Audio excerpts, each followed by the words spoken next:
আজ পহেলা বৈশাখ, বাঙালির নববর্ষ। তো হ্যালো এভরিওয়ান, সকলে কেমন আছো? চলে এসেছি আরও একটি নিউ মিনি ব্লগ নিয়ে তোমাদের কাছে।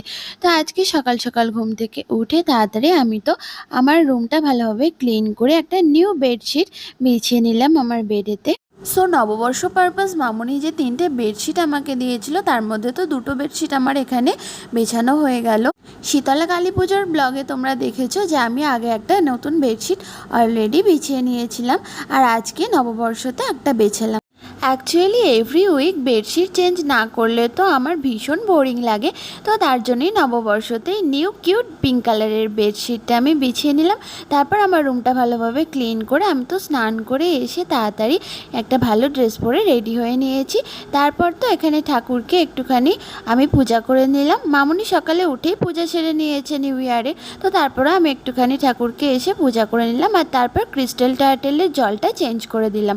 অ্যান্ড তারপর তো আমি এখানে নিয়ে এসেছিলাম আমার মাছ বন্ধুদের জন্য হচ্ছে একটা নিউ ব্যাকগ্রাউন্ড ওয়ালপেপার।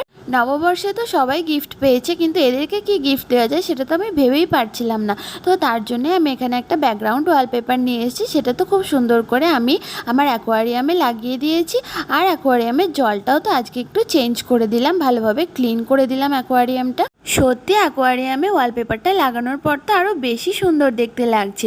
অ্যান্ড তারপরে তো ফ্রিজে অনেকগুলো আইসক্রিম রাখা ছিল, সেখান থেকে আমি একটা আইসক্রিম খাচ্ছিলাম। দেন মামুনি তো লাঞ্চ সার্ভ করে দিয়েছিল এখানে। আর আজকে লাঞ্চে মামুনি বানিয়েছিল ডাল আর বিভিন্ন রকমের ভাজা ভুজি, তারপরে হচ্ছে শুক্তো, মাছ, চিকেন, তারপর হচ্ছে চাটনি, পাঁপড়, পায়েস। আর চাটনি পাঁপড় সবসময় আমি এভাবেই খাই। তারপর মামুনির হাতের পায়েস তো জাস্ট অসাম হয়। আর আজকে নববর্ষের এই শুভ দিনে মামুনি পায়েস রাঁধবে না তা কী করে হয়? এটা তো আমার সব থেকে ফেভারিট খাবার।